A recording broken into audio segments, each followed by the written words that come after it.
Hello, everybody. This is Secular Sekai with Tridents Against Tyrants, and we are back with another stream. It has been another busy week. I have stuff going on. I may have an editor soon helping out a bit on the channel. Still discussing that, figuring that out, but it's looking very, very promising. I've had a million and one things going on related to Ukraine, related to other, various other things. How have you all been?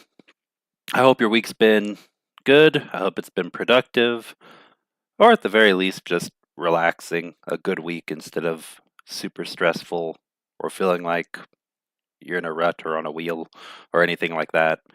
And yeah, we're gonna cover some news today. We're gonna go over developing matters in Ukraine, in Republic of Georgia, in the United States related to Ukraine. And give me a plus plus in chat if all of you can hear me. Let's see.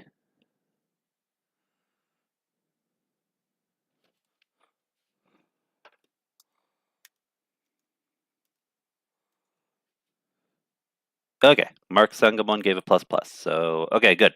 I am audible. Which I always check now because I have had those moments where I don't know and I'll just keep talking. And then I look over and chat says, "What's happening? Did the stream stop?" All right. All right.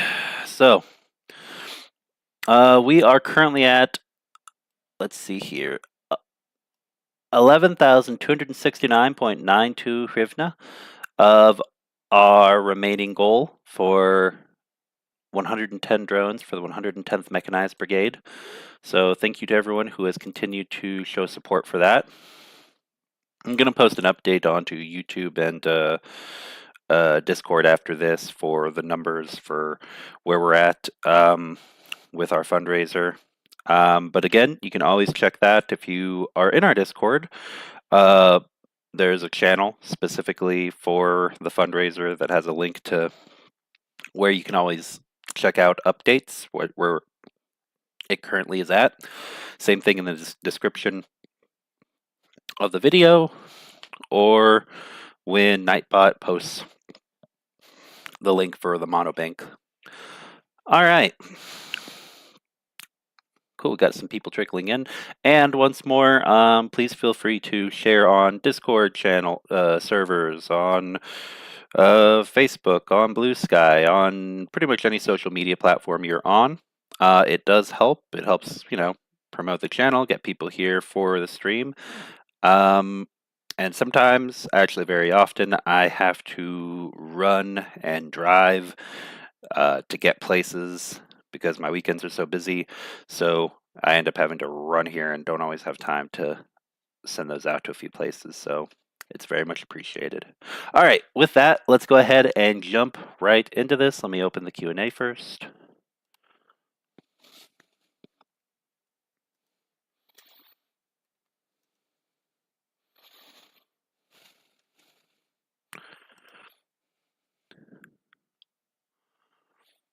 All right.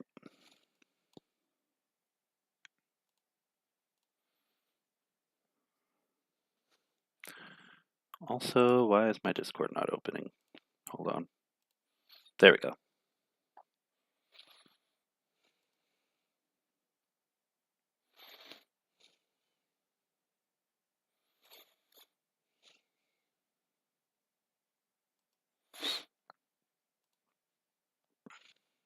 All right.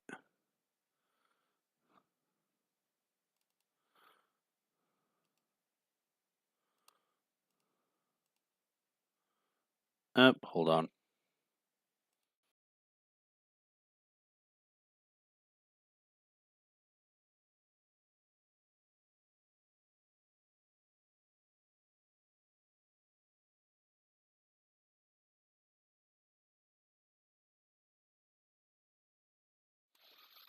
Okay. And there we go. Let's get this to the right size.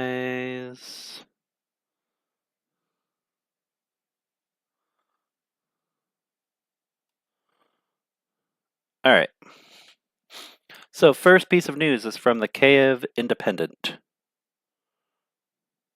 And hello to K and K's GG, Michael Michaels, UTV and Ham, Hugh G. It wasn't me, Anna, Marino 4691, K Hansen, M35 Benvids, Kellen Dunn, Mark Sangamon, Robert Jonasar. And if I missed anyone else, my apologies. Thank you all for being here. All right, so I'm going to post the first article into chat. And let's get started.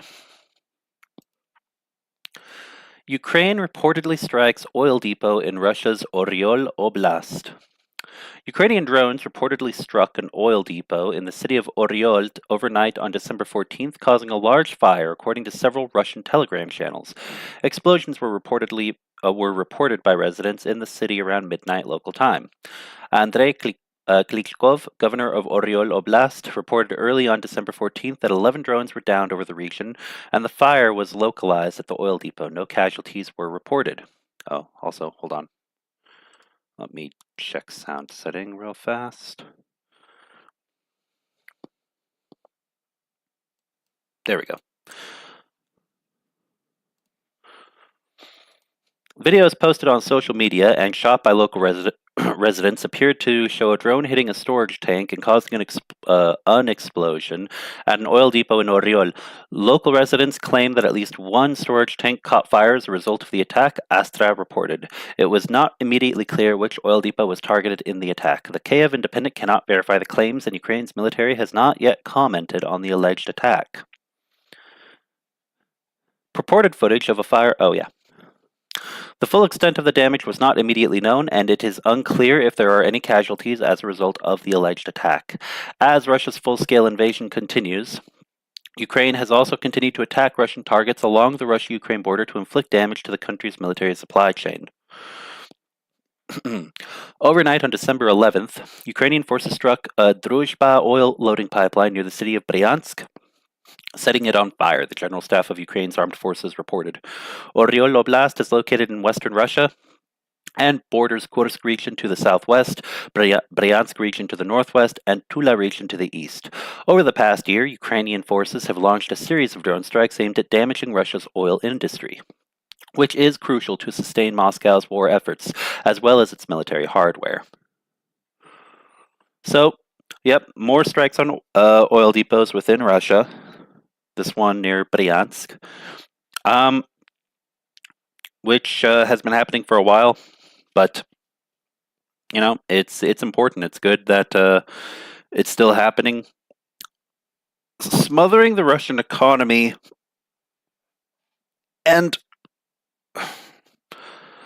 forcing Russia into a position where negotiations are required on their part is always a good move. But of course, those of us who are in full support of Ukraine don't really want to see negotiations. We want to see all of Ukraine liberated and back under Ukrainian control, and for Russia to stop acting like a conquest-obsessed maniac, willing to attack and, you know, install puppet regimes, directly invade and occupy, commit war crimes against all of its neighbors. At this moment in history, of course, that target being Ukraine. Yeah, so good on Ukraine for continuing to put pressure on Russia in every way that they can. All right, next. This is an opinion piece from The Hill. Yeah. Yeah, this actually, so this is actually, this particular opinion piece, I'd say is, yeah, opinionated in a way that is not favorable to Ukraine. And, don't usually go with the hill anyway. Nah, you know what? Instead, we're going to just go ahead and focus on this other article I pulled up because my gut feeling tells me it's going to be a bit of MAGA propaganda right there on the hill. So we'll go with NBC News, which may be a bit more objective, especially since it doesn't explicitly say it's an opinion piece. Oh yeah, the hill is very sus, I'm aware. There are a few articles that they put out occasionally that I find useful or informative, but no, you're absolutely right. I took one glance at that and I was like, no, I can tell that this is going to be very, very biased, that particular article. All right, next one. From NBC News. Trump team in talks with Biden and Ukrainian officials about ending war with Russia. So again, not what a lot of us want to see, but it is the reality we live in. So we're going to report on this and we're going to get information on what is currently happening with the incoming American government and the government of Ukraine regarding talks about the war. President-elect Donald Trump's national security team has held discussions with the White House and Ukrainian leaders as part of a concerted effort to find a way to end the war with Russia, multiple sources with knowledge of the matter told NBC News. Trump's advisors and cabinet nominees, who hold a range of views on Ukraine, have yet to present a conceptual or specific peace plan to Kyiv, the sources said. I do love the person who wrote this is very aware of the fact that, yeah, they don't even have concepts of a plan right now. This is really zoomed in. Hold on, let me... There we go, that's a little bit better. Hold on.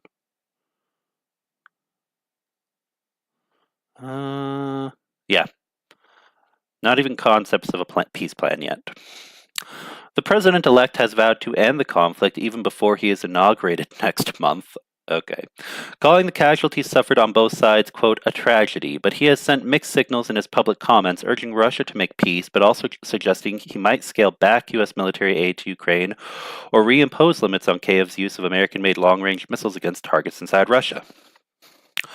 Despite Trump's promises to end the war quickly, it remains unclear whether he can persuade Russian President Vladimir Putin to halt the fighting as Moscow's forces gain ground in eastern Ukraine. It is also not clear if Trump's team has communicated with Putin's government about Ukraine, and if so, what has been conveyed by either side. Excuse me. When asked on Meet the Press if he were actively working to end the war, Trump said, I am, but he declined to say if he had spoken to Putin since the November election. I don't want to say anything about that because I don't want to do anything that could impede the negotiation, Trump said. Yeah. Okay. The transition team declined to comment on whether a Putin ally, Hungarian Prime Minister Viktor Orbán, carried any message from Russia to Trump in his recent visit to Mar-a-Lago. And, yeah, keep in mind, Viktor Orbán still goes to Mar-a-Lago. We are still seeing... Oh, someone made a donation here. One sec. Thank you very much, whoever made a donation. We are now at 16,269.92 hryvnia. And, as always, it is greatly appreciated. Thank you. Oh, and also... Again, crazy busy week, but we do have the clearance for Super Chats here pretty soon, so I'm going to see about getting those set up. I'm still making final decisions on how that's going to work, so I'll have an update on all of that for you soon.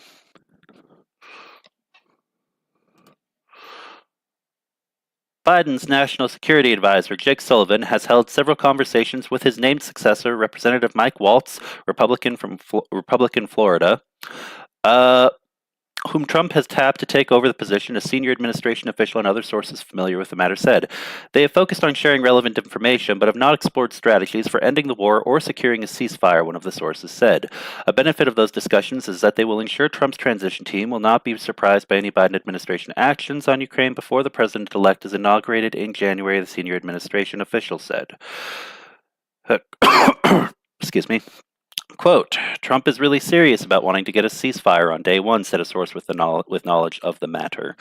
Trump's team is pushing hard to bring about a pause in fighting that would open the way for peace talks, but the challenges remain daunting as the war approaches the 3-year mark. Asked if Walz and others on Trump's transition team are working with the Biden administration on a ceasefire plan, transition spokesperson Brian Hughes said, Congressman Walz and National Security Advisor Jake Sullivan are in contact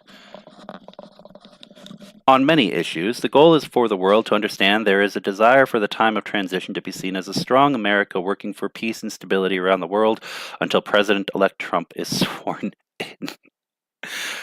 I don't think... I'm sorry. I'm sorry, but I don't think that anyone realistically looking at the situation with this transition would describe it as something that makes America look strong. In many ways, it's the exact opposite. Let's not even use the word strong or weak. Let's just say ill-prepared. Ill-prepared and nepotistic for some of these. Not all, but a large number of important positions that are going to be filled soon. Trump's team has not yet informed Ukrainian President Volodymyr Zelensky's government about any potential plans, according to two sources close to Kiev and former U.S. officials who are in communication with Ukrainian officials. But recent meetings and conversations between Zelensky, Trump, and their advisors have been constructive, including a face-to-face meeting in Paris brokered by French President Emmanuel Macron, the sources said. The atmosphere... Thus far, in terms of the engagement between the Ukrainians and the incoming Trump team... Oh, hey! James is here. Good to see you, James. Oh, shoot. I'm sorry there was an ice storm that was pretty bad over there, Anna. Stay safe. All right, let's see. Including Zelensky and Trump himself has been positive, one of the sources said. When Zelensky's chief of staff, Andriy Yermak, held talks last week with Keith Kellogg, Trump's pick for U.S. envoy to Ukraine, Vice President-elect J.D. Vance joined the meeting. Ukraine and its supporters in Washington and Europe had worried that Trump would return to the White House with the view that Kiev was the main barrier to ending the war. But the president-elect's social media posts suggest he views Putin and not Ukraine as the problem, the two sources and former U.S. officials said. There's a sense that Trump himself understands that the Ukrainians are not the obstacle to peace, a source said. On Sunday, Trump wrote on social media, yeah, honestly, I hope that this man at least understands that much. Ukraine has never been an obstacle to peace. From day one, everyone's been saying this war would just be over if the damn orcs would go home, stop invading Ukraine, stop attempting a Cold War, hybrid warfare style political takeover of Republic of Georgia. Stop trying to further influence and cause unrest in Moldova, as well as various other current EU and NATO countries. There's been an understanding from day one that this could all be over if Russia would just chill and stop being paranoid about literally everyone, probably including their own allies. Russia, as a country, Russia doesn't really trust anyone. You know? It's true that every country has, the old quote, there are no permanent enemies or allies, only permanent interests. And while that is true, one could say, in a big picture sense for all countries, there's still a sense of being an ally a sense of camaraderie and friendship among various different countries. And honestly, the closest thing to a friend Russia really has right now would probably be North Korea. And that's sad. I don't think they their governments or people actually like each other all that much. Anyway, on Sunday, Trump wrote on social media that Zelensky and Ukraine were ready for a peace deal and it was time for Putin, quote, to act. But there are zero indications Putin is ready to make concessions or that his overall objective of having effective control of Ukraine has changed, John Herbst, former U.S. ambassador to Ukraine, said. I hope that this ends up being a situation then where, you know, what many of us fear does not come to pass, and there actually does end up being a situation where they try to negotiate something, Russia refuses to step down, and the Trump administration actually does provide a whole bunch of support to Ukraine. I don't see that as being super likely, but who knows? Anything could happen. Really, anything could happen. We have no idea what the next 4 years are going to entail. But yeah, we're seeing things evolving over time, and talks of the war possibly heading toward, at the very least, a ceasefire. So we'll see.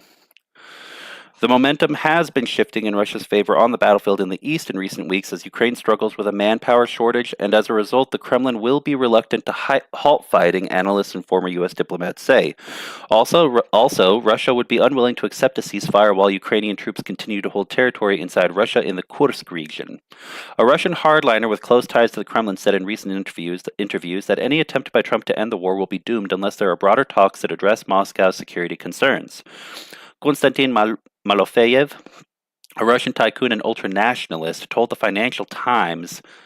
The fact that the Financial Times was even willing to speak with him, I guess the tycoon part was more important to them than the ultranationalist part.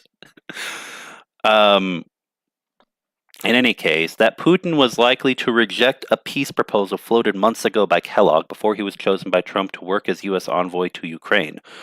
Kellogg comes to Moscow with his plan. We take it and then tell him to screw himself because we don't like any of it. That'd be the whole negotiation, Malofeyev said. For the talks to be constructive, we need to talk not about the future of Ukraine, but the future of Europe and the world.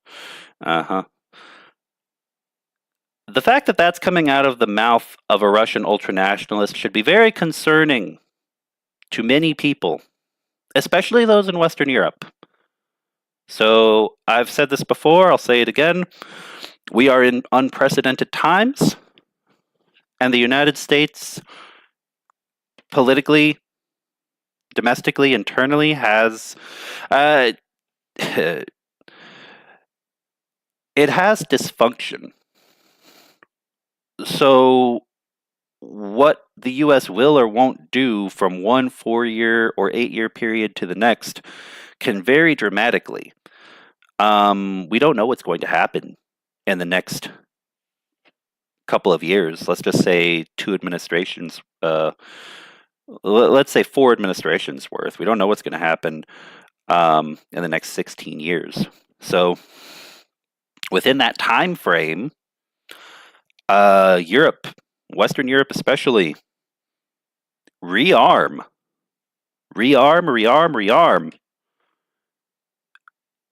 Set up your own military-industrial complex. You already have them, but broaden them. Make them stronger. Make it clear that you actually have a united front. Act like a united Europe, because that's what you're going to need in order to temper and push back against Russian aggression. It's a necessity.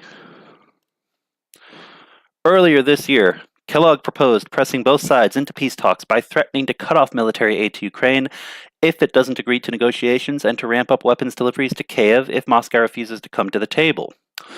The plan would rule out Ukraine joining the NATO alliance for up to 10 years.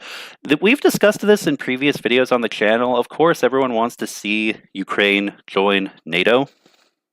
But guys, don't forget, even though I think it's just bluster and it won't actually happen, the man who's heading for the White House in the United States next month, has actually floated the idea of the United States pulling out of NATO.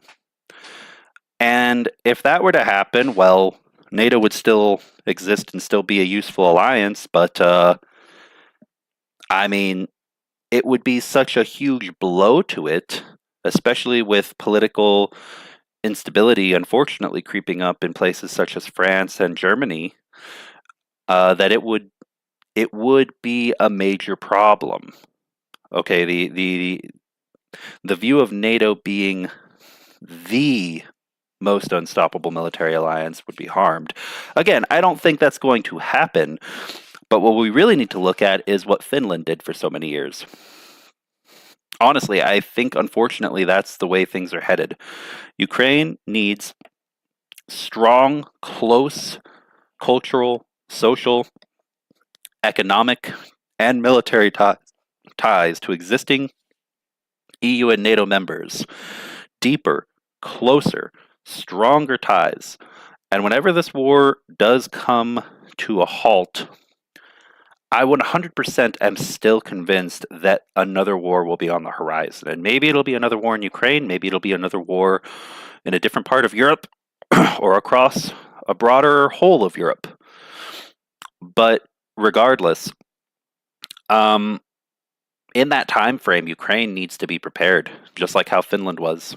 Finland was prepared, even when it wasn't a part of NATO, to make Russia pay horribly if an invasion were attempted. And not just Ukraine, but multiple other nations need to take on that mindset. We have been for a long time now in another Cold War that is slowly thawing and heating up. And so, yeah. I hope that doesn't happen. I want to see Ukraine join NATO sooner rather than later. That is the best deterrence for another war happening. But if it ends up being a situation where a Finlandization model has to come to pass, then so be it. Make it so expensive, make it so horrific that Russia will never again even have an inkling of attempting this bullshit again on Ukraine.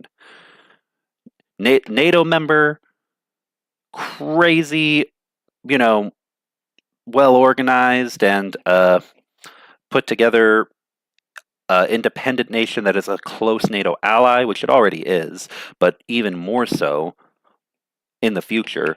Whichever path is taken, it needs to be clear that attacking Ukraine would be a horrific consequence for Russia that they would never recover from. Hopefully, even though it hasn't happened yet, hopefully this war has already, created enough ripple effects that it's something Russia will never recover from, and we just haven't seen that yet. At the end of the day, that'll come down to the world and who's willing to trade with Russia despite all of the horrors that they have brought in their wake in this war. And I truly hope that the international community will collaborate, the United States included, to refuse to have anything to do with Russia for decades to come. All right, anyway, under the plan, Ukraine would have to accept the current front lines, at least for now, and could regain lost territory only through diplomatic or political means. Trump's team will likely reject Ukraine's long-held goal.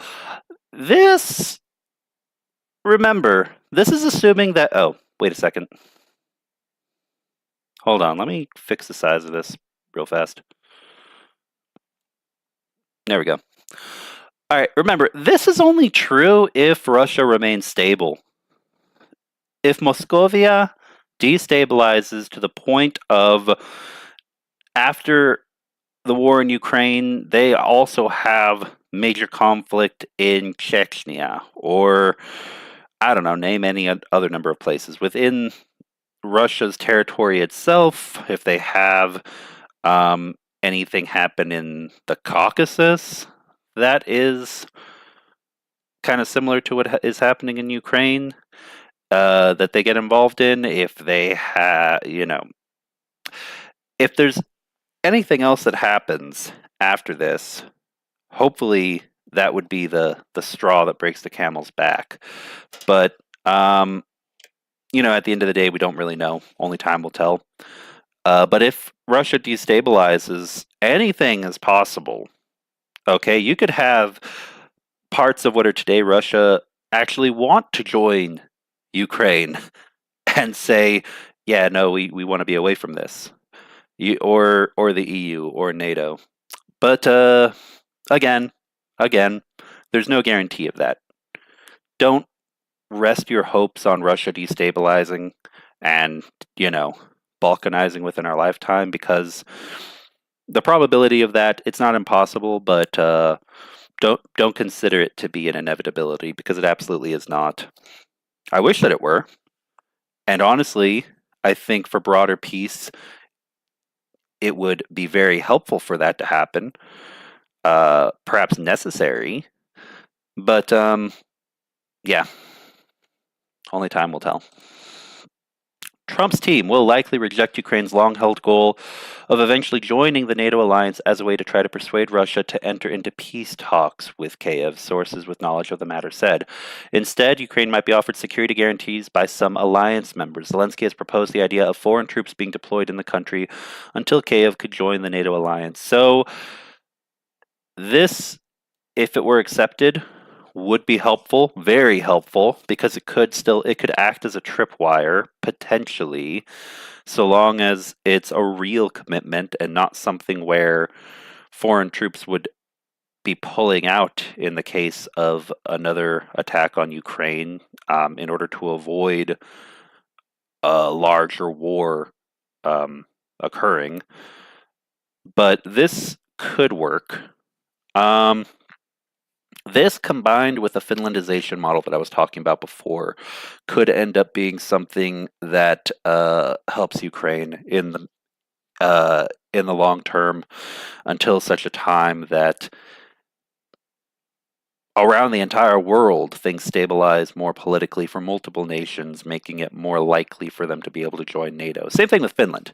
Back when Finland originally, I think, wanted to join NATO decades ago, it just politically was not possible. And think about how many things have changed since then. Like, Finland just now, like what, last year? Just joined NATO.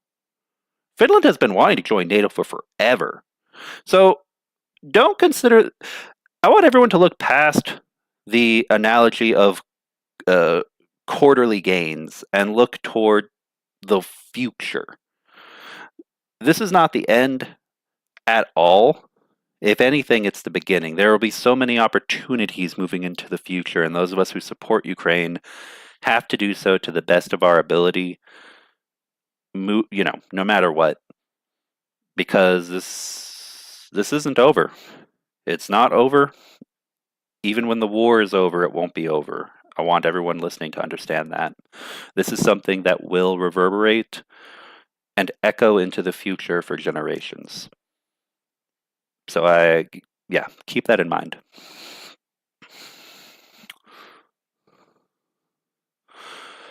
The Trump transition team declined to comment on how Trump views the idea of barring Ukraine from joining NATO indefinitely or for some designated period of time. Earlier this year, Biden officials weighed whether to launch an effort to press the transatlantic alliance to extend an invitation to Ukraine to join, but the idea was discarded after Trump won the election in November, a source with knowledge of the matter said. The Biden administration officials said it would be a grievous mistake for Trump to push for a peace deal that would bar Ukraine from becoming part of NATO for the foreseeable future. That would amount to a great achievement for Putin, advancing his strategic interests by preventing Ukraine from becoming part of the West's military bulwark against Moscow, and nearly justify his invasion of Ukraine, the official said. Oh, man. In any case, my thoughts on this. My thoughts are I don't trust Donald Trump, but I do trust people who, in one way or another, regardless of which side of the political aisle they're on, understand what kind of a man Donald Trump is. And my hopes are that the people around Donald Trump, both his political opponents and those who are close to him, that among those people, there will be enough political savvy and ability to convince him not to fully abandon or screw over Ukraine. That is my hope. All right, let's go next to, let's see if there are any questions.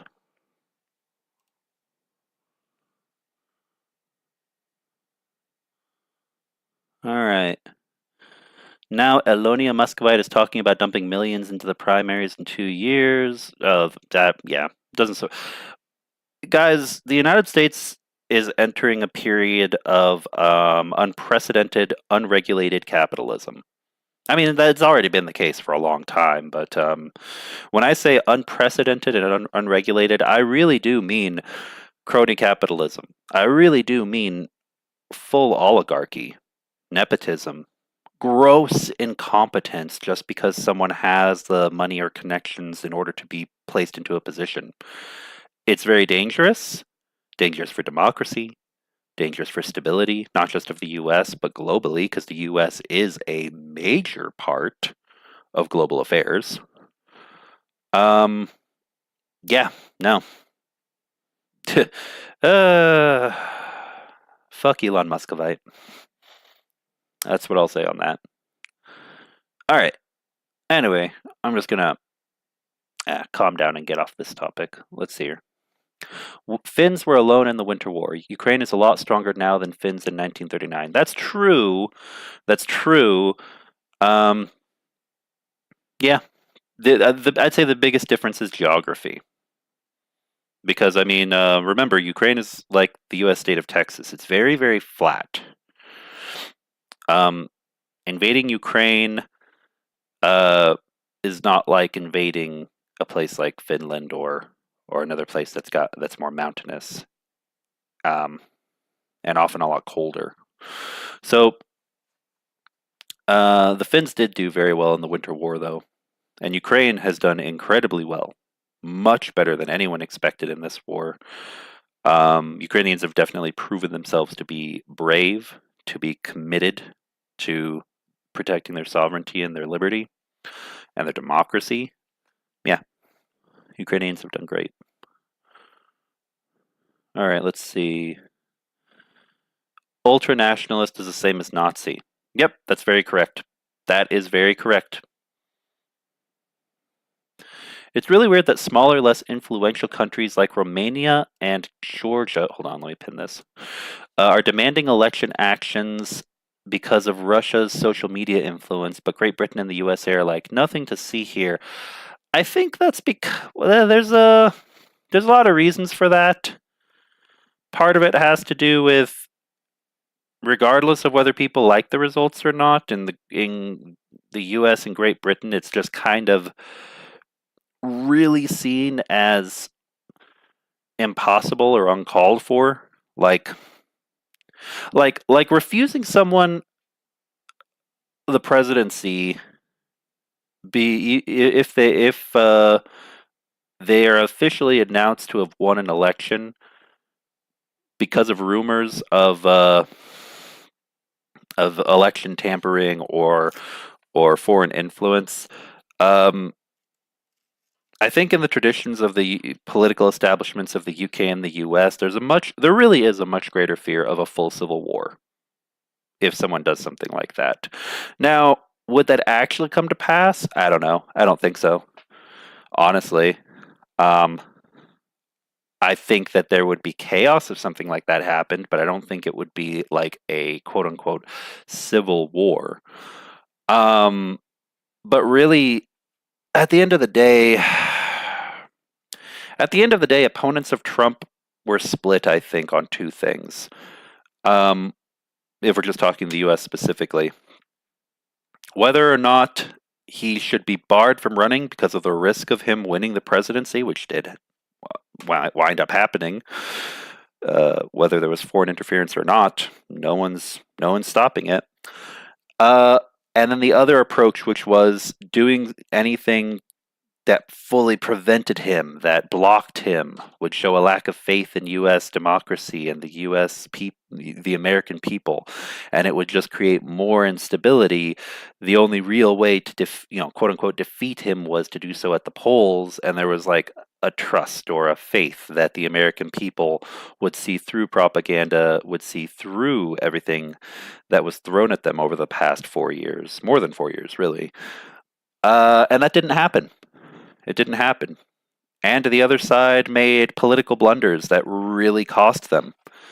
It was just a perfect storm of too many factors that were against opponents of Trump, unfortunately. And there wasn't a unity on exactly how to handle it, how to handle the situation of Donald Trump. Yeah, it's sad. Anyway. But yeah, you're right. Romania and Georgia, they're fighting like hell for their democracies. Respect to them. And South Korea, too. Seriously, Americans, get out of your shares. What is it going to take? Is it literally going to take another Great Depression and people heavily suffering? I mean, I don't know. I really hope that America wakes up at some point. All right. Thanks for all the great comments, everybody. Let me go to questions real fast and see if anyone posted. Yep, we have several. Okay. Ukraine gave Europe 3 years to rearm, but leaders are still dickering. Macron is weak, Scholz on way out, Starmer has no balls, etc. Can Ukraine be self-reliant by 2026? Self-reliant? I mean, if you mean fully economically, I'd say the answer is no. If you mean militarily, I mean, no. In order to deter a nation like Russia from trying to, do an invasion once more, it's going to require more than 2 years. It's like whenever this war, more like 2036 or 2046. Guys, don't think of this as 1, 2, or 5 years. Like, there have to be short-term deterrents to prevent another war from happening whenever this one has a ceasefire for 1, 2, 5 years. But long-term, once you get past the 5-year mark, I mean, really, there has to be a good, well-thought-out strategic plan for the Ukrainian economy and military-industrial complex, both domestically and abroad, to prepare itself for basically just making sure this never happens again. I would say 2036. Yeah, 2035, 2036. About 10 years, 11 years from now. That's more of a realistic time frame for Ukraine to, if things are done correctly, approach something that's closer to, quote unquote, self-reliance. But it also really, okay, let me pull up a map real fast. Not the deep state map, just a regular map. Hold on.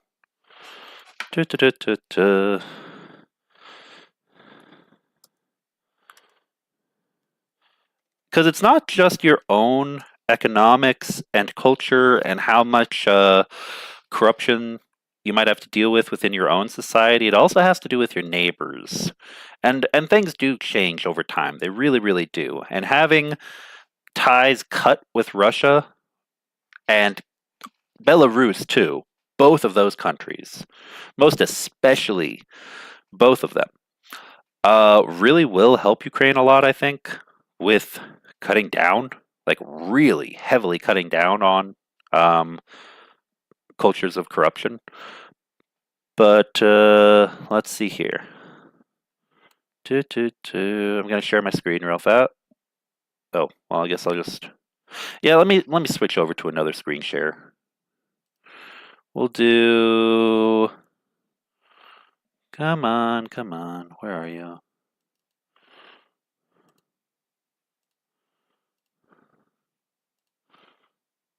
Yeah, there we go.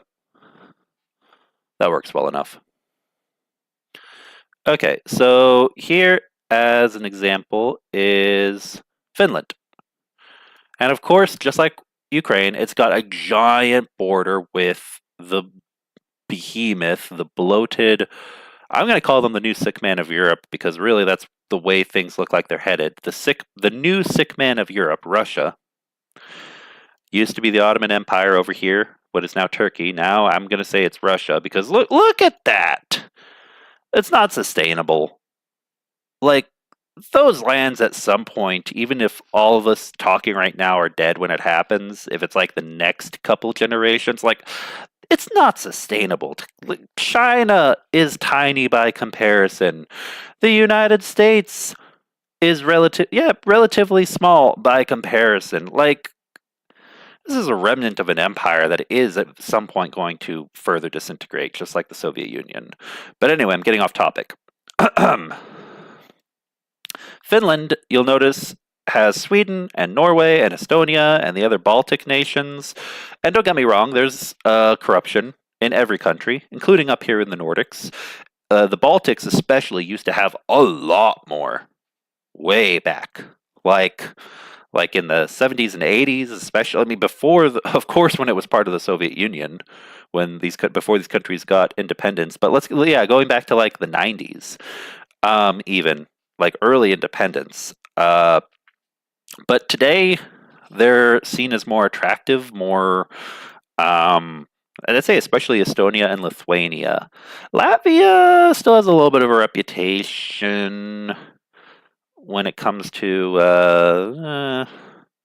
yeah, it still has a little bit of a corrupt a reputation. I think maybe not so much with corruption, but with I don't think it's as attractive a place that people invest in as say Estonia or Lithuania, or Finland or Sweden or Norway. Although Sweden is starting to have some new problems that are cropping up right now. Um, but my point is that you've got relative stability up here, and you have the constant threat of Russia trying something, especially since Russia's paranoid. Since Moscow and St. Petersburg specifically is pretty close to the Nordics over here, and Russia is like always paranoid that everyone in the world is going to attack them. But beyond that, relative economic and political stability for the most part. But over here in Ukraine, you'll notice, aside from Russia, and then of course Belarus, which is just a mini Russia basically, uh, there's Moldova, there's Romania, there's Hungary, there's Slovakia. Really, the most stable and upcoming regional power in the area is Poland. So, I mean, I think that okay, guys, like the biggest key,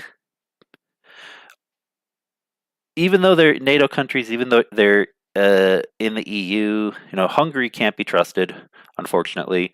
Slovakia also has a lot of issues with their politics and their economics. Most people historically have preferred to be in Czechia or Czech Republic instead of Slovakia if they had to choose between the two after the Velvet Revolution, Czechoslovakia breakup. Romania has always kind of had a reputation as being a place where there's a bit of I'm not going to throw accusations and say there's a huge reputation for corruption, but there's a reputation for digital crime. There's a reputation for black market dealings. My point being that Ukraine's going to have to work really hard, and it's going to require more than just Ukraine stabilizing and building up a strong economy. It's going to require all of these nations neighboring Ukraine. Like Poland is going to have to take on a leadership role, Czechia as well, both of them, and really, really help with the economic and political stabilization and bringing back closer to EU and NATO values, Slovakia and Romania at a bare minimum, in addition to supporting Ukraine. And if you get that, if you get a Slovakia that is friendlier to Ukraine and there's a better economic situation and less corruption, same thing with Romania, although that's a much bigger order, a much taller order. Romania is a good country. And maybe their reputation, maybe I'm a bit outdated on some of the stuff with their reputation, but I haven't heard a lot about Romania being particularly big in assisting Ukraine right now. And figuring out the situation with Moldova, it's all going to be interconnected. And unless Russian interference in this entire region can be successfully fought off, the information war successfully fought off to a better extent, a bit more like the Nordics, it's going to be hard.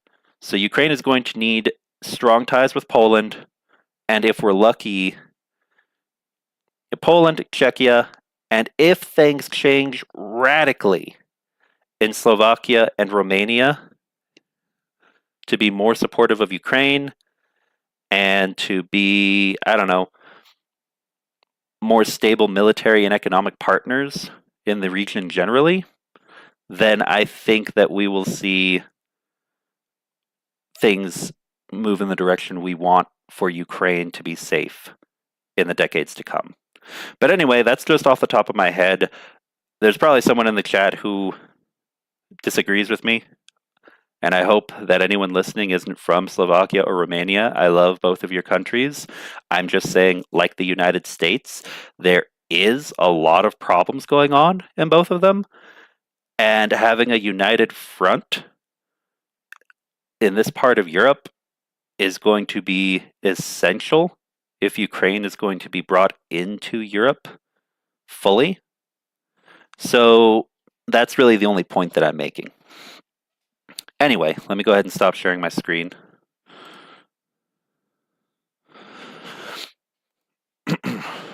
And I hope that I kind of went off topic, but let's go on to the next question. Ukraine needs to be in the EU first, so that it can Finlandize itself militarily. This won't happen till 2030. What can Ukraine do now to be more self-reliant? Very good question. Very good question. I would say diversify, diversify, diversify. It has to be extremely careful, not, walking a line between having the proper short-term alliances economically and militarily. Well, I'd say primarily economically. To build up its own domestic defense force. It's going to need to have business ties with the U.S. It's going to probably have to consider business ties with India. India is and will continue to be a big player trade-wise, economically, for many countries. I don't know if India will be that open to it, because they probably get a lot more out of Russia the way things stand. But again, it all depends on how stable Russia remains in the decades to come after this war. And it needs to push to become a full member of the EU.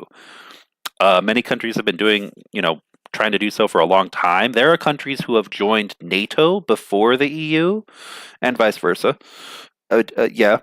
And since NATO would be off the table, and it needs to have a strong economy in order and be integrated with the rest of Europe in order to, fully quote-unquote Finlandize.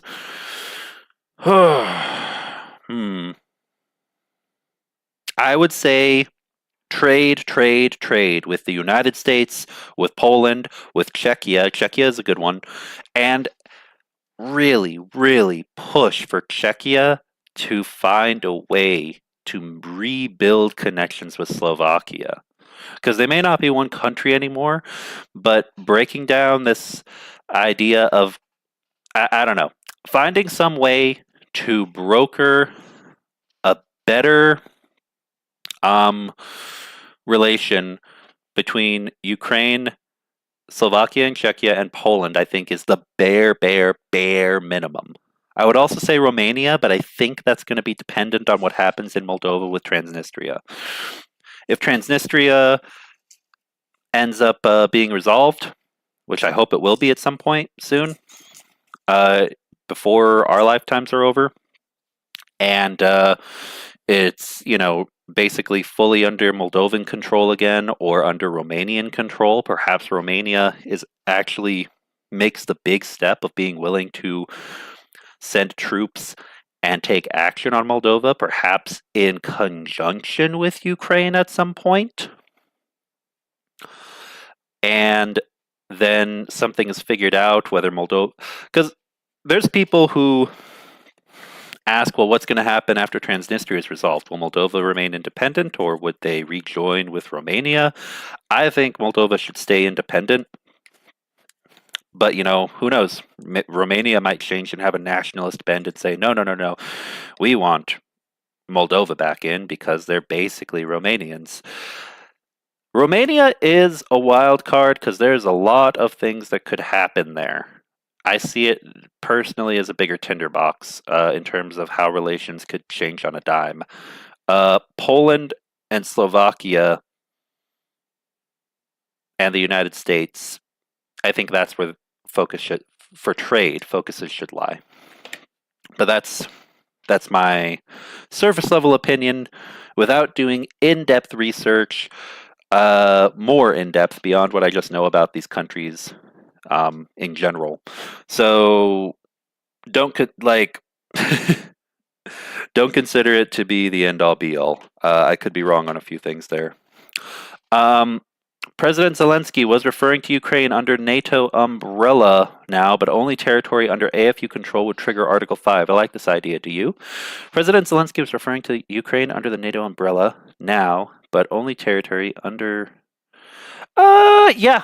Actually, you know what? This is a really, really good question. Guys, it's a very different situation, and the world's very different than back then, but one thing that would be a perfect model for Ukraine going into this, since we're in a situation now that we all hate, where part of Ukraine is forcefully likely going to be occupied and separated from the rest of, free Ukraine, democratic Ukraine. The East and West Germany model. I mean, it's not. It won't be the same because it's not just quote unquote separatist forces that they're supporting, like with Abkhazia and South Ossetia and Republic of Georgia. Russia is already claims that they've annexed. That those are part of their country, not some independent country, pseudo country that they're supporting, that they recognize and only they recognize. So it's not exactly the same, but the basic gist of it, which is that West Germany was provided protections, and there was going to be a major act in defense of West Germany if there was an attack on it. Same thing with East Germany. If there was an attack on it, the Soviet Union backed it back in those days. We could see a similar situation. You don't have, even though it's technically a rule, if you really look at history, there are examples of countries in NATO or under NATO protection that were not, they didn't resolve their territorial disputes. Like East and West Germany always claimed one another. They always said, we will reunify one day under, our banner. And, I'm pretty sure Article 5 still would have been triggered, and there would have been a major war or nuclear war in the event of an actual invasion. Eventually, there was a political victory and an information warfare, an espionage victory, an economic victory. That's what led to eventual German reunification. So we could see something like that. And then, if a similar fate befalls Russia economically and politically, you could see a reunification that way, which actually isn't a bad idea. It could happen, potentially.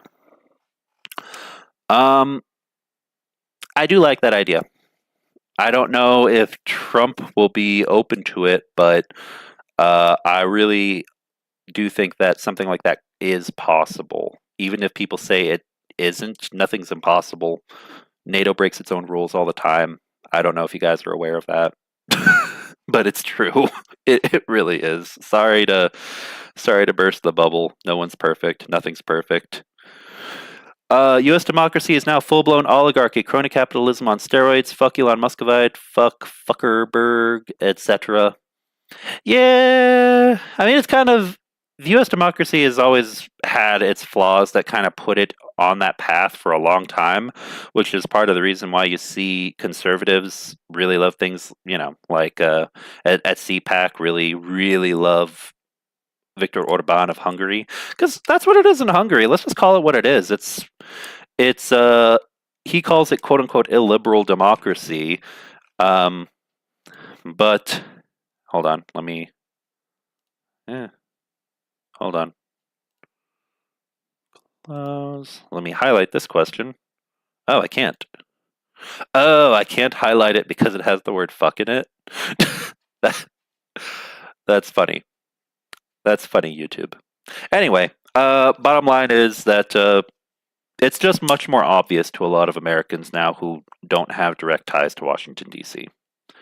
And I think it really just it comes down to a couple of things, but there's been checks and balances on American politics, but American economics and businesses, for a long time, there's always been I mean, Americans love to say we have checks and balances, and that is true. That is true for their political infrastructure, and they've worked for the most part on and off again for many years, for decades, for centuries. Well, yeah, for at the very least for decades.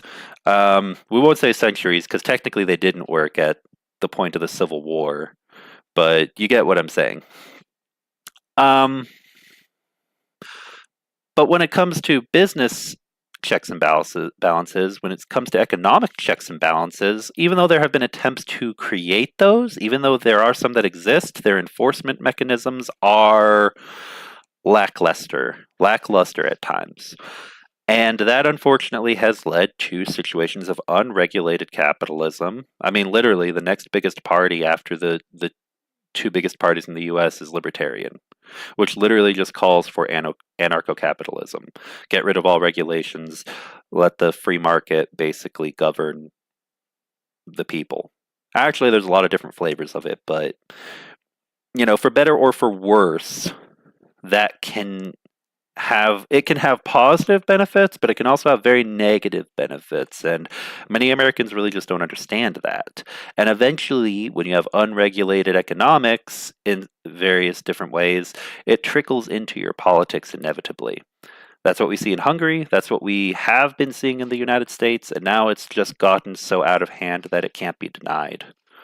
That's basically what it is. There's a balance to everything. Doesn't matter if it's to everything. Why do people have democratic republics instead of direct democracies? For one thing, they're more efficient because you don't have to literally gather up every single person to vote on every single decision, which would eventually, for a large nation, for any country, become, infeasible. It just wouldn't. It just wouldn't make sense. You'd have to do mandatory voting, and every single person in the country would have to be voting all the time. And secondly, because a direct democracy, there are times for referendums, and when you do just a vote with everybody, but there's also the point of having representatives because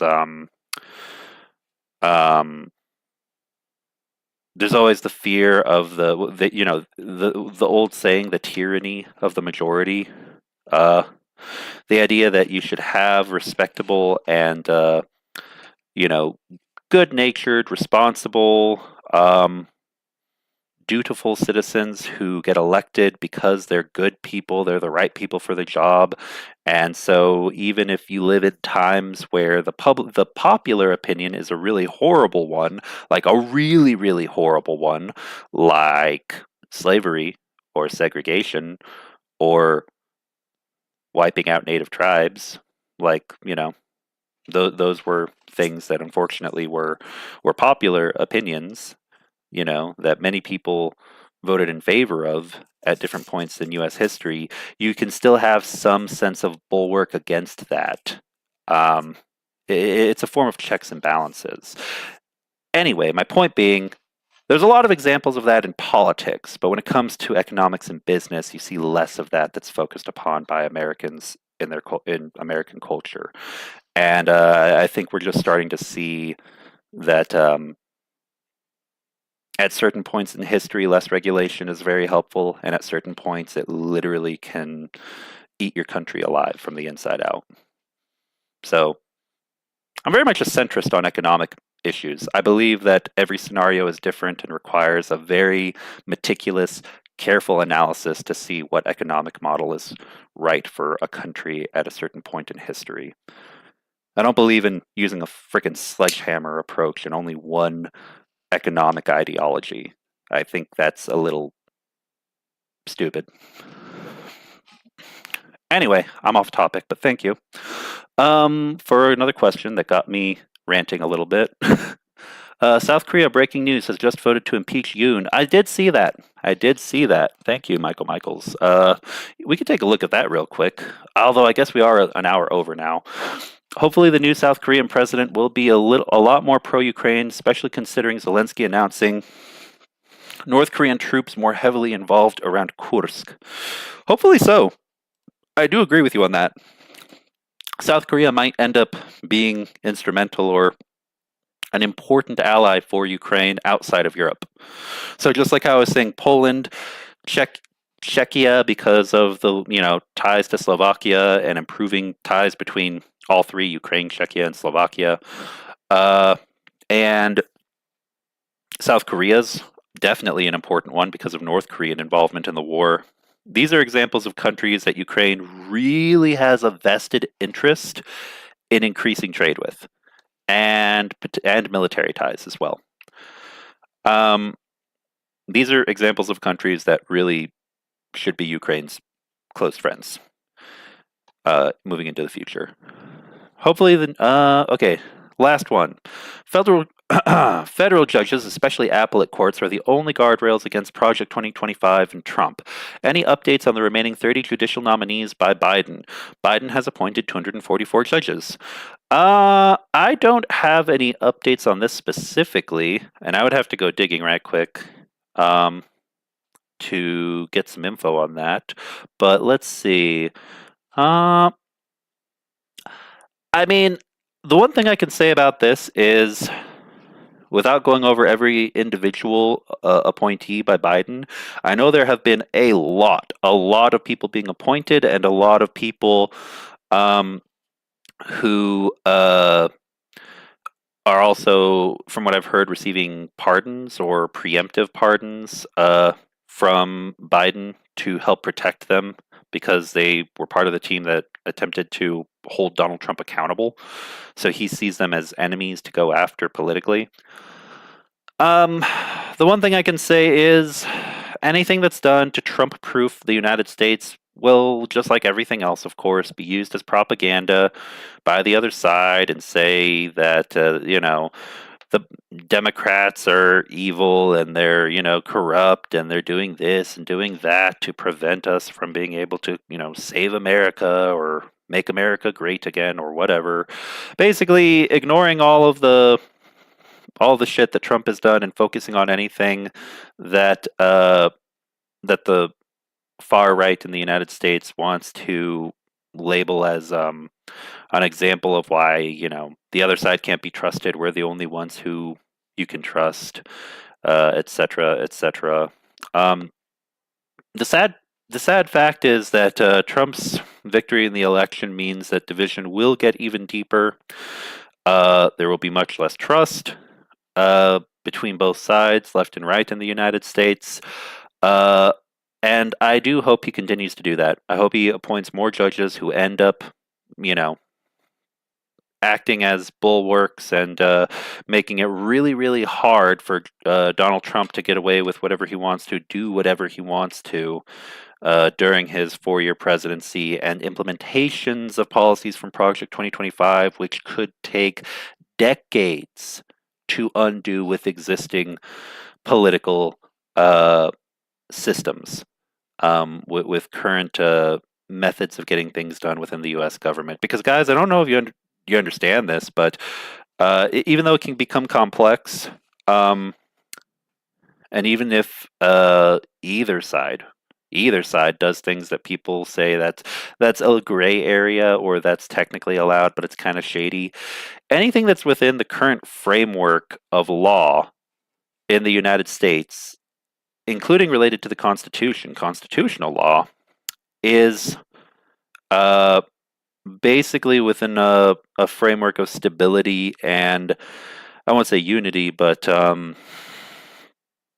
lack of, lessening chaos, lessening potential for political violence, lessening potential for uh, extra political um, movements or actions which could be hyper nationalist, ultra nationalist, or far right or far left in nature. Because it can go, it's reactionary. You can see things go in both directions when things get chaotic. What we really need to do is just make sure that Donald Trump isn't able to transform the U.S. into Hungary, basically having a bloodless coup of everything and have control of the government, make it a de facto one-party state where other parties just don't have much of a chance at all to do anything.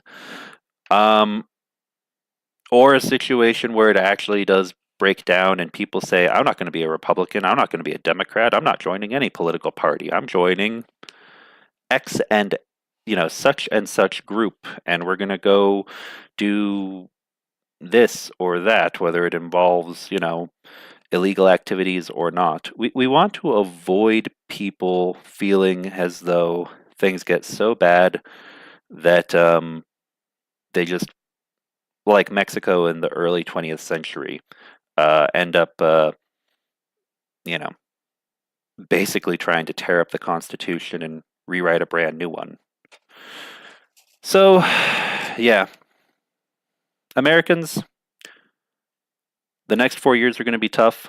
Don't care if you're on the left or right, liberal or conservative, whatever, or apolitical. Get to know your neighbors. Have good ties with them. Be practice tolerance, but also don't tolerate things that go against your moral center. Basically, be strong. That's all I can say to Americans. Be strong and work hard to keep your country stable, not just for yourselves, but for the whole world. That is my message to Americans today. I went off topic. Basically, I'm sorry, I don't have an update on the judges. Sorry, Kellen Dunn. But thank you for all of your great questions. They have been great. They've been very interesting. Before we jump off, I guess let's take a look at the breaking news about the impeachment of the South Korean president. And then we're going to end the stream. Actually, no, we're not going to do that. We'll take a look at that, but then we're going to look at the front lines because we actually should look at what's happening as far as what soldiers are going through. So let's start with the South Korean president.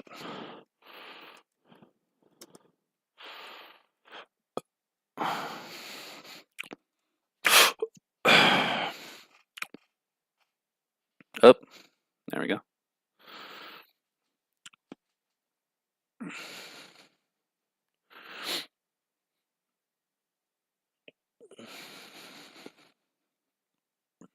Let's see.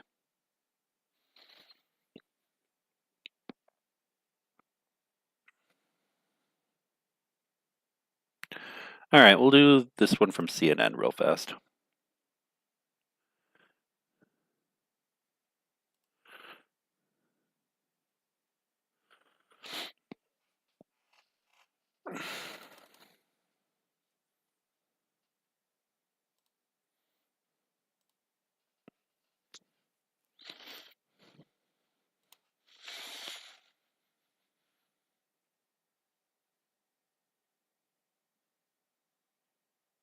Russia in the 1990s is now USA in 2025 under Trump. Uh, I wouldn't say it's that bad, but it is still bad. It is still bad. I'd say more like Russia in the early 2000s or in the mid 2000s. Because the big difference is that the United States is facing possible economic catastrophe, but it hasn't happened yet. Things maybe aren't the greatest for everybody, but that's true in any economy. People aren't in line to get bread yet. But I see what you're. Yeah, yeah. I can see the parallel that you're making there, though. Yeah.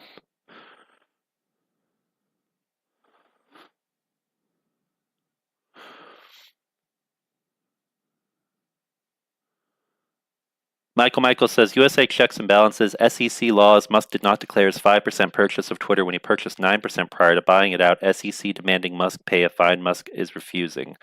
Yeah, that's a big part of it. There are checks and balances in place. They're just weak now. They aren't effective. And what's the point of having them on the book if they won't be enforced? So yeah, that's part of the problem also.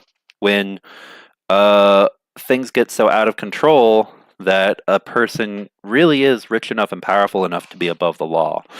And for example, a man like Trump can go on TV and say, he could shoot someone dead in the middle of the street and not lose any voters, because the terrifying reality is,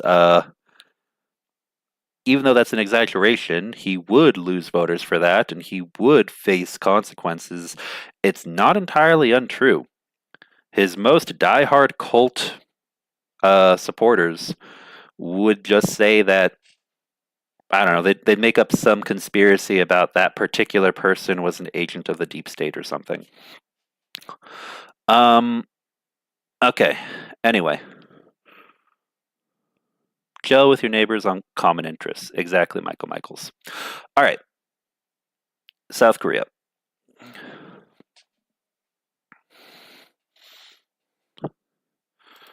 And then deep state map, and then we'll finish up.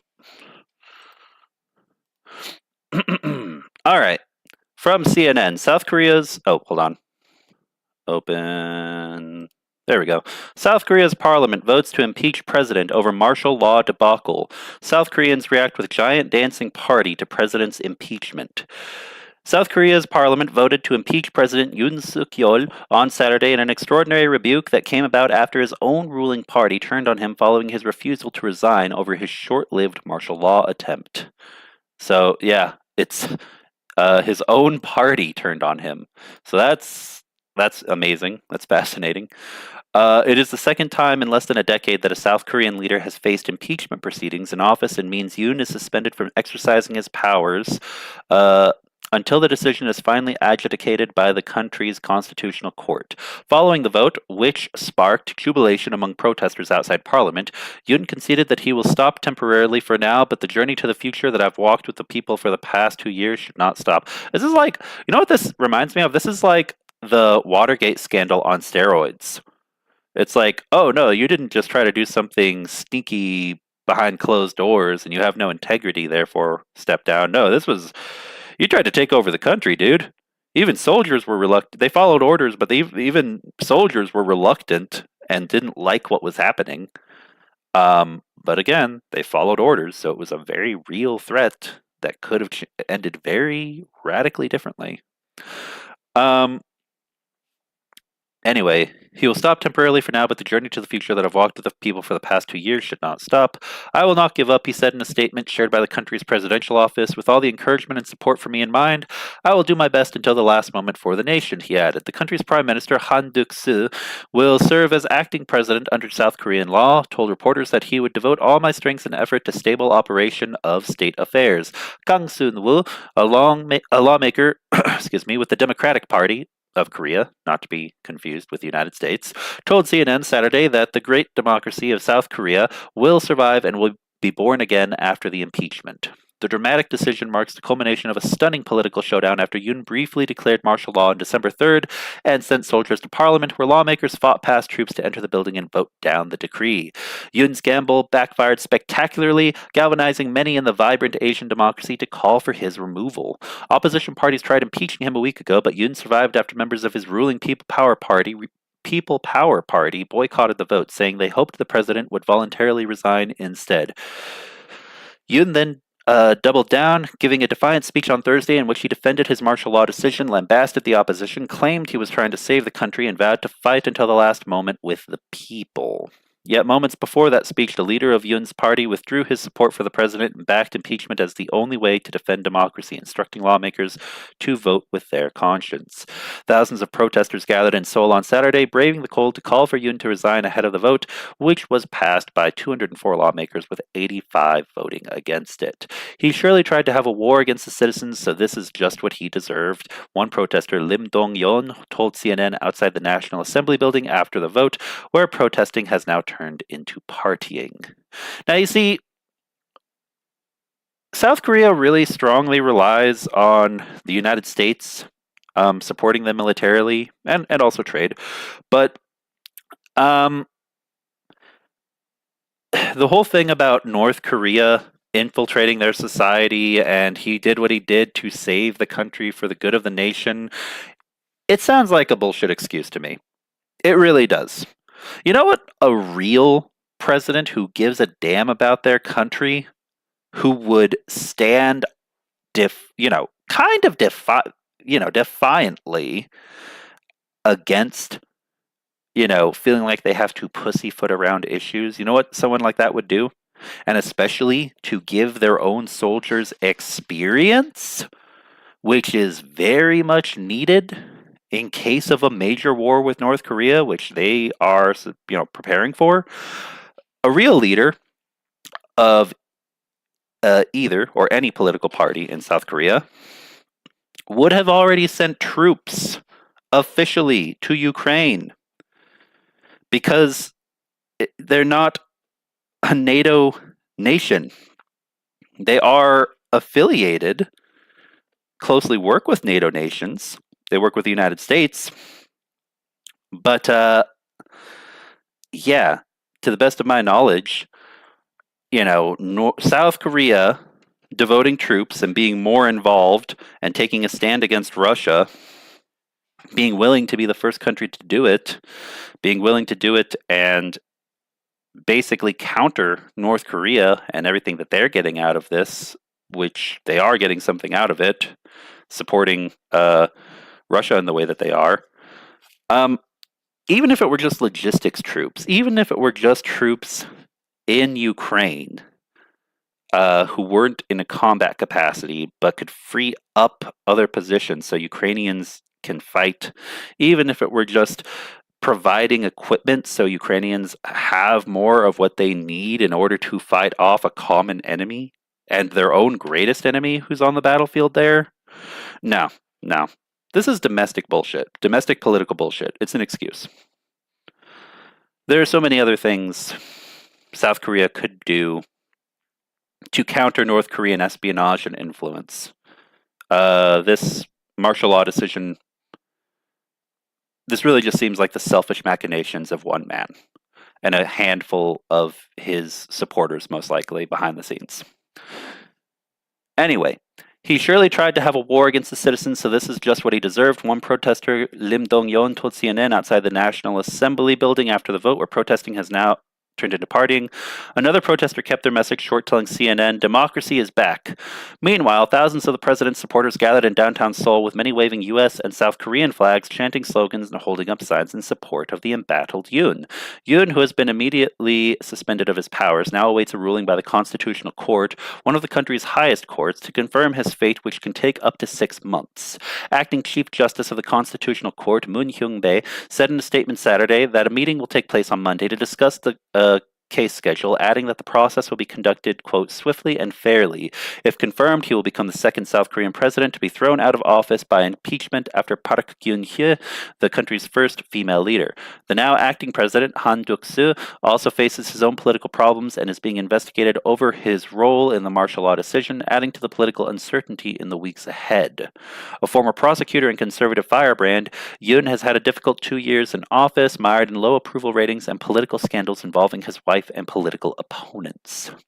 Since he took office in 2022, he has also faced political gridlock with an opposition majority parliament, which prevented from moving forward on legislation to cut taxes and ease business regulations, as his main rivals in the Democratic Party used the legislature to impeach key cabinet members and hold up a budget bill. Hold on, I'm going to look up something real quick.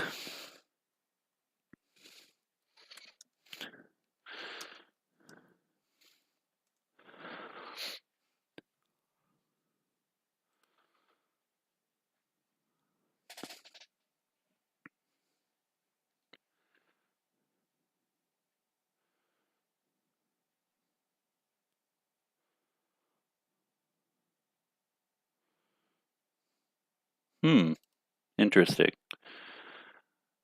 I'm looking up to see.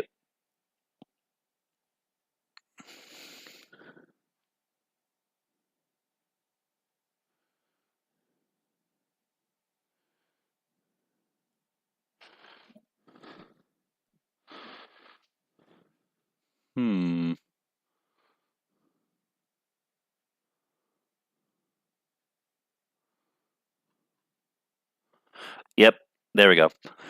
Anyway, I'm not certain if there are actual direct. I don't think there are strong ties between his political party and conservative parties, like MAGA factions of the Republican Party in the U.S. But but he is a conservative politician, so I'm sure nonpartisan organizations and companies around the world probably have close ties to him and his People Power Party.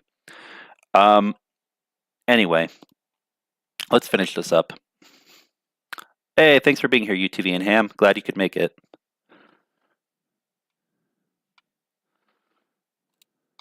Oh, shoot.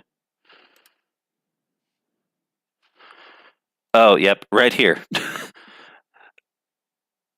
Hold on. Since he took office in 2022, he has also faced political gridlock with an opposition majority parliament, which prevented from moving forward on legislation to cut taxes and ease business regulations. As his main rivals in the Democratic Party used the legislature to impeach key cabinet members and hold up a budget bill, his administration cracked down what he referred to as, quote, fake news, with police and prosecutors raiding multiple media outlets, including NBC and JTBC, as well as the homes of journalists. Yoon argued that his frustration with the political deadlock drove him to take a bold power move, surprising not only members of his own party, but also many military leaders. I gotta say, guys, as much as I do, but I will say that there's a problem with propaganda in every country. We just use the word fake news now to make it sound more, I don't know, easier for people to understand. But fake news, propaganda, as much as that's a problem in every country, the moment you send police or soldiers to raid and shut down a network that calls itself a news network, whether it is real news or not, whether it's a propaganda channel or not, doesn't matter. The moment you use military force to shut something down instead of proper checks and balances in a court system or other ways to deter and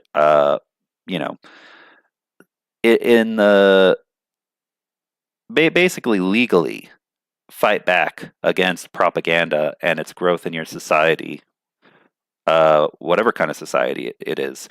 The moment you start doing that, you've lost the narrative. Because I 100% believe that things like Newsmax, One America News TV, Fox News, and of course, InfoWars, all are propaganda networks. And there are other examples as well. Not just on the right, but just focusing on the far right in the U.S. to begin with. But the way that InfoWars was taken down and Alex Jones was legally and in courts, held accountable. That's the way it needs to be done. Because the moment, if there were soldiers shutting down things like Newsmax, Fox News, One American News TV, you might cheer today, but you have to realize, even if it's a propaganda network, the optics of that alone, it is a stifling of freedom of speech. And that's a problem. That's a major problem. The moment that your ideas cannot defeat, and your intellectual approaches to defeat bad ideas aren't working, so you decide to use physical force in order to solve the problem, you're heading down a road where you're very quickly going to find yourself with multiple enemies from all sides of society against you. And if you don't find that situation, then you've probably, whether it's far right or far left, or any other classification, already entered the authoritarian stage of your country, your country's fate. So anyway, yeah, that should be very telling right there. Yoon argued that his frustration with the political deadlock drove him to take a bold power move, surprising not only members of his own party, but also many military leaders. Anyway, we could keep going. I'll let you guys read the rest of this on your own. But that is what's happening. Now, with the new opposition parties coming together, I hope that there will end up being some relative political stability in South Korea and closer ties with Ukraine to counter North Korea in Ukraine. As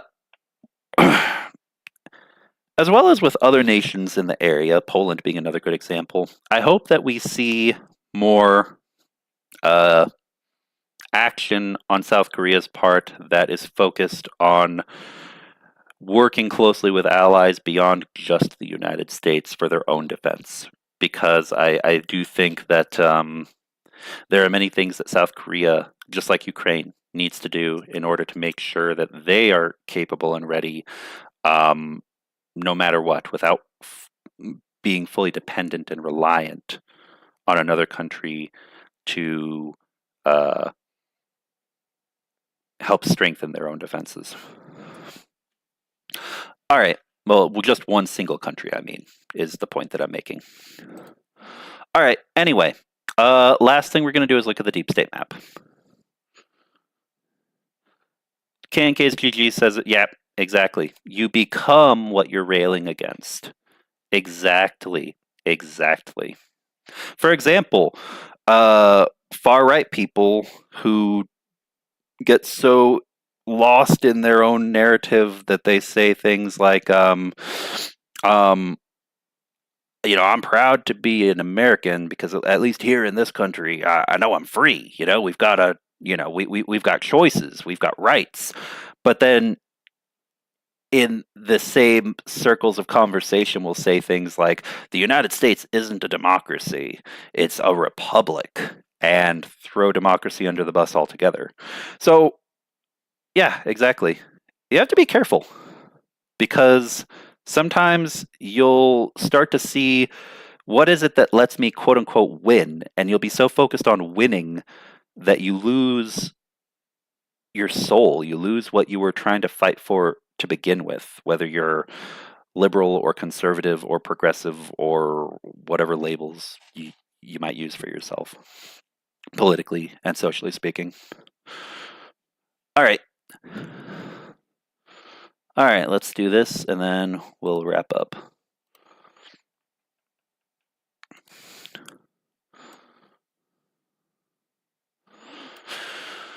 All right, let's take a look at Kursk right quick. What has happened over the course of the last week? Oh, okay, we are seeing movement beyond just Kursk. Let's take a look. So, all right, let's start from the 3rd. Actually, we'll do more than a week. Or let's start from the 2nd. Okay. Taking a look at Kursk and surrounding liberated areas of Ukraine that at one point had been occupied early on in the war. Okay. All right, I see some units or some brigades that moved away over here on the Russian side. I see up more concentrated around Kursk. Up. Okay.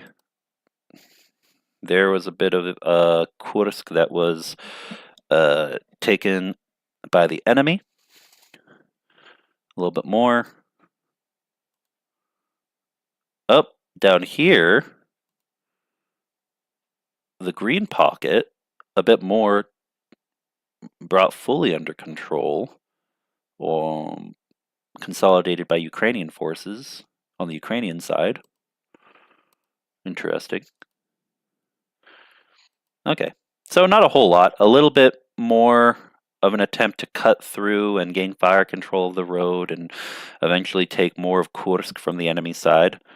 A little bit on the Ukrainian side to consolidate control of their own gains from way back over here, liberated land.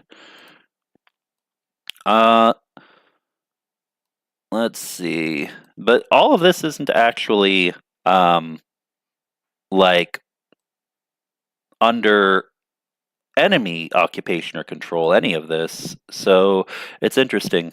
I wonder, I guess they must have just moved an extra unit or brigade over here or something and have larger presence of soldiers, which would make sense, probably in preparation to send some to Kursk or to provide further defenses in case North Koreans and Russians attempt to.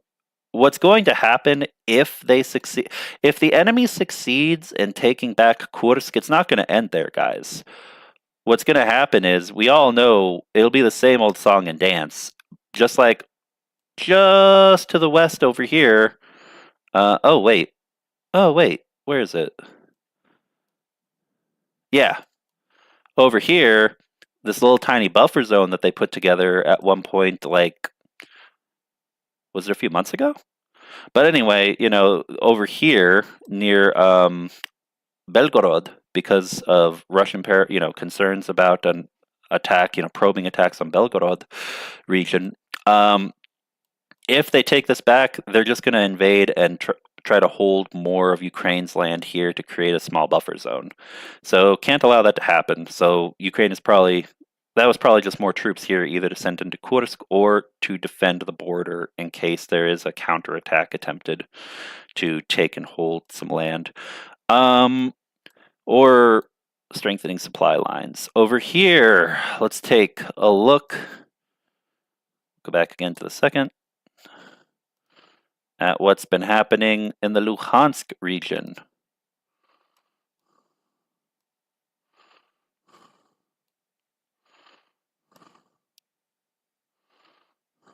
It's a little too zoomed out. There we go.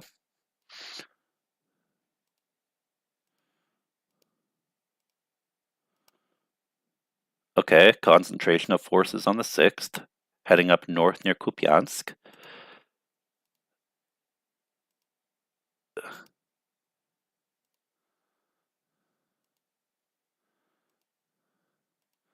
Well, there's concentrations of forces, that's undeniable. So, and they are getting closer to Kupiansk. Oh, guys, remember what I mentioned before? That crossing of the river? So, okay. Yeah, they're still heading south. They're getting closer to Kupiansk on this side. But really, the big concern is if they get fire control here and they start pushing down south around behind Kupiansk. This is what has me concerned. I've mentioned it before. So, what does this look like? Has this moved at all? I don't think so. Nah, it stayed pretty stable. So I guess Ukrainians they see that and they're aware of the issue. But that happened back at the end of November. They got across that river. So they have a bulwark. They were pushed back a little bit, and hopefully they get fully pushed back across that river again. But yeah, that's not good. Tactically speaking, that's not good. But Kupiansk for now still seems like it is okay. Lysychansk, Liman, Sloviansk. Let's go down here. Take a look at the rest of Donetsk. Krakove is not, yeah.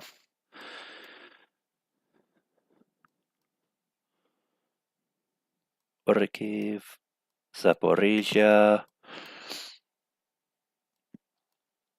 The major river over here still acting as a natural barrier. Yeah. That's another big difference. When this war is over, with the way it's looking like it's going to go with, excuse me, with occupied territories remaining under occupation for a while, oh, are those Ukrainian defensive lines? Interesting. If so, very interesting. It's going to be a lot of trenches, a lot of man-made fortifications, but it's really going to be the rivers that end up naturally creating these separations in several places.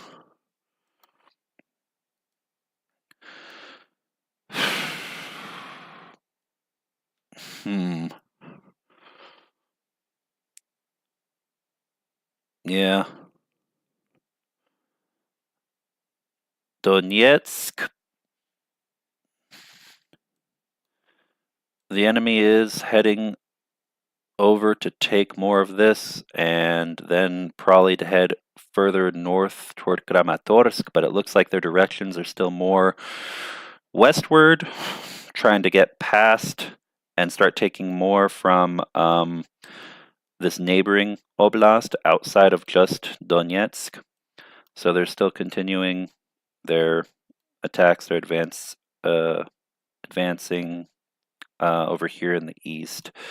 It's still slow, but it's still happening. So I guess really there's not a whole lot to cover in terms of the battlefield as far as territory goes. There's a lot to cover in terms of events. There's always a lot to cover in terms of events. But yeah, Ukrainian armed forces are fighting, and they're fighting a hard battle, and they're doing a damn good job. All right. We're already at an hour and 42 minutes. Oh, I see from Michael Michaels. Reports of Russian commanders order suicide attacks over the river in freezing conditions in Kherson. Oh, wait, in Kherson. Okay. So, hold on.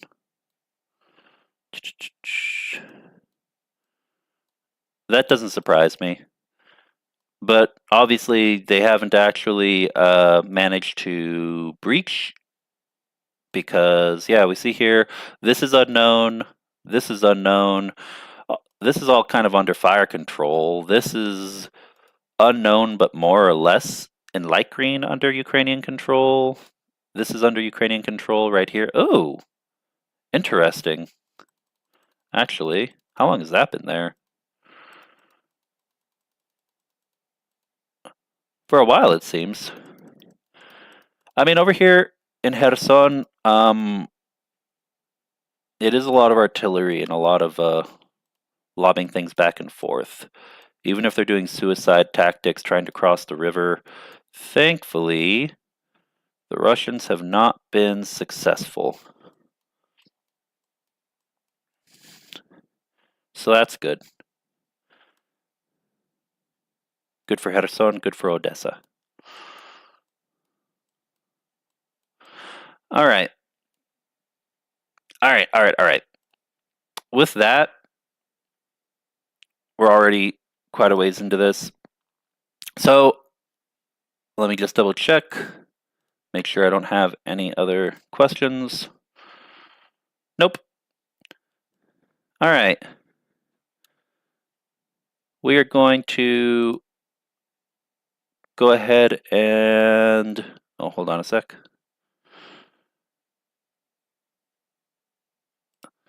All right, we're going to call it from here for today, everybody. Thank you for being here. Thank you to everyone who donated. I'm going to post an update on Discord and YouTube. And yeah, thank you for continuing to be here and continuing to stand with Ukraine. All right, everybody. Have a great day. And Slava Ukraini. Victory to Ukraine in the war and beyond. Because remember, even after this war, it's not going to be over. Not by a long shot. So keep supporting Ukraine.